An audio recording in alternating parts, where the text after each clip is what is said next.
नमस्कार दोस्तों, मेरा नाम है संदीप गुप्ता और आप सभी का स्वागत है हमारी यूट्यूब चैनल पे। तो कल की बात करें तो कल हमने प्रेजेंट इंडेफिनिट टेंस के बारे में जानकारी ली थी और वहीं से अगर हम आगे बढ़ें तो हम आज पढ़ेंगे प्रेजेंट टेंस में ही प्रेजेंट कंटीन्यूअस के बारे में। प्रेजेंट कंटीन्यूअस क्या होता है आगे आइए देख लेते हैं। प्रेजेंट कंटीन्यूअस को प्रेजेंट प्रोग्रेसिव भी बोलते हैं और प्रेजेंट इम्परफेक्ट टेंस भी बोलते हैं। ठीक है, ऐसे हिंदी वाक्यों के अंत में रहा है, रही है, रहे हैं आता है। जैसे राम खाना खा रहा है, सीता गाना गा रही है। ठीक है, अंत में रहा है, रही है आया। तो ऐसे सेंटेंसेस, ऐसे हिंदी सेंटेंसेस में के अंत में रहा है, रही है, रहे हैं आता है। और अगर प्रेजेंट कंटीन्यूअस की डिफिनीशन की बात करें तो any action that is going on at present. ठीक है, राम खाना खा रहा है तो ये काम प्रेजेंट में ही चल रहा है ना, खाना खाने का काम प्रेजेंट वर्तमान में ही चल रहा है। But there is no time given, पर समय की कोई जानकारी नहीं दी जाती है। राम खाना खा रहा है ये तो हमें पता है कि ये प्रेजेंट में काम चल रहा है, पर कब से खाना खा रहा है इसकी हमें जानकारी नहीं दी गई। ठीक है, तो अगर हम इसके स्ट्रक्चर की बात करें तो जो है अफर्मेटिव का स्ट्रक्चर बनाएं तो पहले आ जाता है सब्जेक्ट प्लस यहाँ पे एज ए हेल्पिंग वर्ब क्या यूज होती है।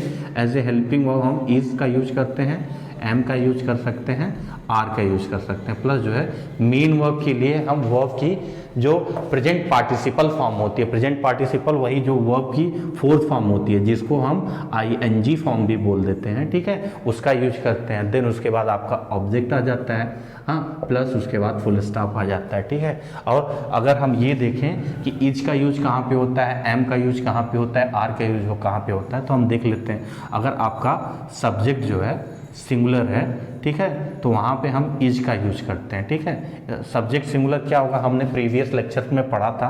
हाँ, सिंगुलर क्या हो सकते हैं, ही, शी, ही हो सकता है, शी हो सकता है, इट हो सकता है, एंड जो है आपका प्रॉपर नाउन हो सकता है। ठीक है, प्रॉपर किसी का पर्टिकुलर नाम हो सकता है। ठीक है, और अगर हमारा सब्जेक्ट प्लूरल है तो उस केस में हम आर का यूज करते हैं। ठीक है जी, आर प्लूरल सब्जेक्ट क्या हो सकता है, वी हो सकता है, यू हो सकता है, ठीक है, दे हो सकता है, ठीक है, और ईटीसी हो सकता है। ठीक है जी, ईटीसी कैसे हो सकता है अभी हम उसका एग्जांपल देंगे। ठीक है जी, और अगर बात करें अगर हमारा सब्जेक्ट में जो प्रोनाउन है, जो फर्स्ट पर्सन का प्रोनाउन है आई, अगर वो आ जाए तो उसके साथ हम एम का यूज करते हैं। देख रहे हो आई को हमेशा स्पेशल ट्रीटमेंट मिलती है। ठीक है, और अगर इसके एग्जाम्पल की बात करें, ठीक है जी, इसको मिटा देते हैं फिर मैं हम एग्जाम्पल लिखता हूँ। अगर एग्जाम्पल की बात करते हैं, हाँ ठीक है, ही is are am playing cricket. हाँ, आप बताइए इसमें क्या यूज होगा, तब तक मैं अगला एग्जाम्पल लिख सकता हूँ। They is are am playing cricket. अगला लिखें तो I is am are playing cricket. ठीक है जी, तो अब ही के साथ हमने पढ़ा था, ही के साथ हमेशा जो है ही हमारा सिंगुलर सब्जेक्ट है तो हमेशा सिंगुलर सब्जेक्ट के साथ हम इज का यूज करते हैं। ठीक है, तो यहाँ पे आर जो है गलत हो गया क्योंकि आर जो है प्लूरल सब्जेक्ट के साथ यूज होता है और एम जो होता है वो केवल आई के साथ यूज होता है। ठीक है, तो ही आ गया, आपका हेल्पिंग वर्ब इज आ गया। ठीक है, सिंगुलर है तो हेल्पिंग वर्ब सिंगुलर आ गई, प्लस आपका वर्ब का जो है फोर्थ फॉर्म आ गई, वर्ब की फोर्थ फॉर्म आ गई, प्ले में आईएनजी जोड़ दिया गया है तो प्लेइंग हो गया है। देन उसके बाद आपका क्रिकेट आ गया है जो ऑब्जेक्ट है, तो ये हमारा सेंटेंस अब सही हो गया। ठीक है, दे के साथ, दे हमारा प्लूरल है तो दे के साथ आर आएगा, इज गलत हो गया, एम गलत हो गया, वर्ब की फोर्थ फॉर्म प्लस आपका ऑब्जेक्ट, तब ये हमारा सेंटेंस सही हो गया। आई के साथ जो है हमने बताया आई की स्पेशल ट्रीटमेंट हमेशा मिलती है तो एम हो जाएगा, आर गलत हो जाएगा, इज गलत हो जाएगा, देन उसके बाद ये हमारा सब्जेक्ट सही हो जाएगा। ठीक है, अगर एक और एग्जाम्पल की बात करें, Ram and Shyam is are going to market.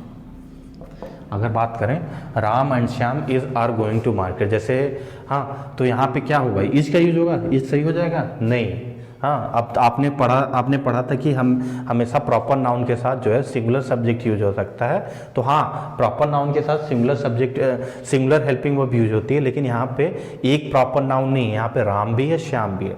तो राम और श्याम मिलके दो लोग हो जा रहे हैं, तो सिंगुलर नहीं बना रहे हैं, प्लूरल बना दे रहे हैं। तो यहाँ पे हम इज का यूज नहीं करेंगे, हम आर का यूज करेंगे। प्लस आपका गोइंग हो गया, प्लस टू मार्केट हो गया, ये आपका ऑब्जेक्ट हो गया, लास्ट में आपका फुल स्टॉप हो गया। ठीक है जी।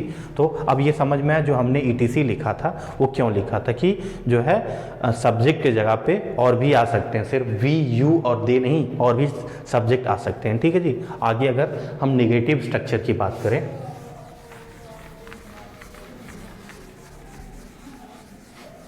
नेगेटिव स्ट्रक्चर की बात, क्या नेगेटिव स्ट्रक्चर में हमने बताया था नॉट को हमेशा थर्ड प्लेस पे लिखते हैं। ठीक है जी। तो negative structure just like same ऐसे ही हो जाएगा। ठीक है।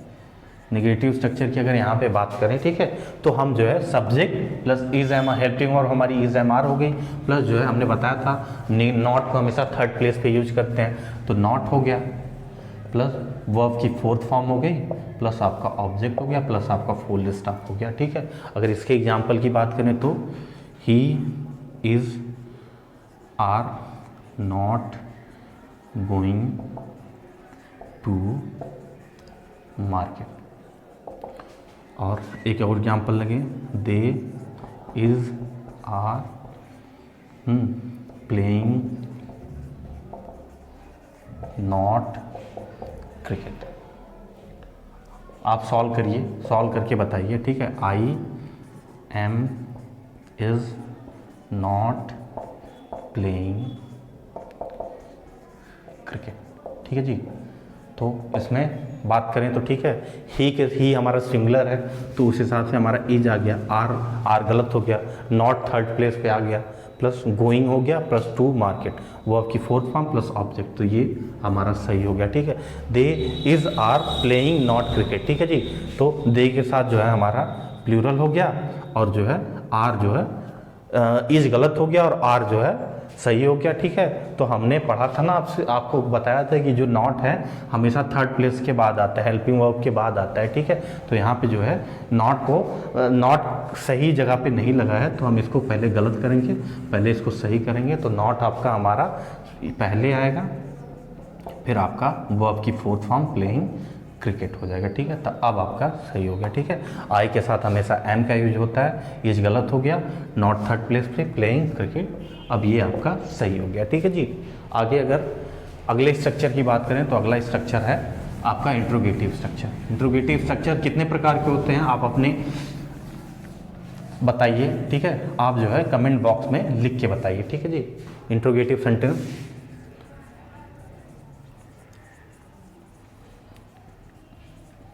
इंट्रोगेटिव सेंटेंस दो तरह के होते हैं। पहला तो आपका क्लोज एंडेड हो जाता है, जिसको हम यस नो भी बोलते हैं, और दूसरा होता है ओपन एंडेड। ठीक है। जो एक्सप्लेनेशन के लिए फ्री रहते हैं। तो अगर हम यस नो वाला बनाएं तो सबसे पहले हम हेल्पिंग वर्ब जो है इज एम आर को पहले लिख देते हैं, प्लस आपका जो है सब्जेक्ट आ जाता है, प्लस वर्ब की फोर्थ फॉर्म आ जाती है, प्लस ऑब्जेक्ट आ जाता है, प्लस ये हो जाता है।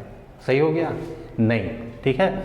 हाँ, हम मार्क ऑफ इंट्रोगेशन लगाना भूल गए। ठीक है। अब ये बना दें, और अगर ये तो यस नो वाला होगा। ठीक है। अगर इसकी बात करें तो ये यस नो, जिसको हम क्लोज एंडेड बोलते हैं, ठीक है, ये हो गया। और ओपन एंडेड के स्ट्रक्चर की बात करें तो आपका हमारा क्वेश्चन वर्ड हो गया, सेम फिर वही हम नीचे लिख देंगे इज एम आर, प्लस आपका सब्जेक्ट हो गया, प्लस वर्ब की फोर्थ फॉर्म हो गई, प्लस आपका ऑब्जेक्ट हो गया, प्लस आपका जो है क्वेश्चन मार्क हो गया। ठीक है। और इसके एग्जाम्पल की बात करें तो अगर इसके एग्जाम्पल की बात करें तो एक एग्जाम्पल लेते हैं। ठीक है जी। पहले यस नो वाला एग्जाम्पल लेते हैं। तो इज ही प्लेइंग क्रिकेट, अंत में क्वेश्चन मार्क लगा देते हैं। ठीक है। तो इज के साथ देखो, इज हेल्पिंग जो हमारा सिंगुलर हेल्पिंग है उसके साथ सिंगुलर सब्जेक्ट आया, तो इज ही प्लेइंग क्रिकेट। और ये ध्यान रखने वाली बात है, किसी भी सेंटेंस को जब हम स्टार्ट करते हैं तो पहला लेटर हमेशा अपर केस में होता है। Upper case in the sense पहला लेटर जो हमेशा कैपिटल लेटर में होता है। ठीक है जी।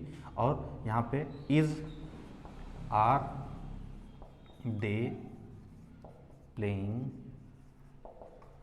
क्रिकेट। ठीक है जी। तो दे के साथ जो है, दे हमारा प्लूरल सब्जेक्ट है, तो उसके साथ हम आर का यूज करेंगे और जो है इज काट देंगे। और उसी तरह यहाँ पे अगर हमारा आपका सपोज दैट आई रहता, ठीक है, आई रहता तो यहाँ पे एम सही हो जाता, एम सही हो जाता, ठीक है जी, और यहाँ पे इज गलत हो जाता, ठीक है। और अगर हम क्वेश्चन वर्ड वाले जो है ओपन एंडेड वाले एग्जाम्पल की बात करें, ठीक है, तो वहाँ पे सेम वही स्ट्रक्चर रहेगा, कोई दिक्कत नहीं है। तो वाई हो जाएगा, Y is he playing cricket. ठीक है जी। तो वाई आ गया, पहले क्वेश्चन वर्ड आ गया, प्लस हेल्पिंग वर्ब आ गई, प्लस आपका सब्जेक्ट आ गया, प्लस वर्ब की फोर्थ फॉर्म आ गई, प्लस आपका ऑब्जेक्ट आ गया, प्लस आपके अंत में जो है मार्क ऑफ इंट्रोगेशन, जिसको क्वेश्चन मार्क भी बोलते हैं। ठीक है, आई होप अब तक तो आपको समझ में आ गया होगा। ठीक है जी। तो इसके साथ यूज करते हैं। अगर वहीं पे यहाँ पे आई रहता तो एम हो जाता, ठीक है, और दे रहता, कोई प्लूरल सब्जेक्ट रहता तो उसके साथ आर का यूज हो जाता। ठीक है, तो ये रहा आज का वीडियो। बाकी आपको इसके एग्जाम्पल की और भी प्रैक्टिस करनी है तो यूट्यूब के डिस्क्रिप्शन बॉक्स में, इस वीडियो के डिस्क्रिप्शन बॉक्स में जाइए और वहाँ पे हमारे व्हाट्सएप और टेलीग्राम चैनल के लिंक्स मिल जाएंगे। ठीक है जी। तो वहाँ पे हम जो है आपको कुछ मटेरियल प्रोवाइड करेंगे, कुछ पीडीएफ प्रोवाइड करेंगे, जिससे कि आप और प्रैक्टिस कर पाएँ और इम्प्रूव कर पाएँ। तो ये रहा आज का वीडियो। कोशिश करेंगे कल से जो है हम प्रेजेंट परफेक्ट के बारे में जानें। तो आज के लिए मैं संदीप गुप्ता आपसे विदा लेता हूँ। धन्यवाद।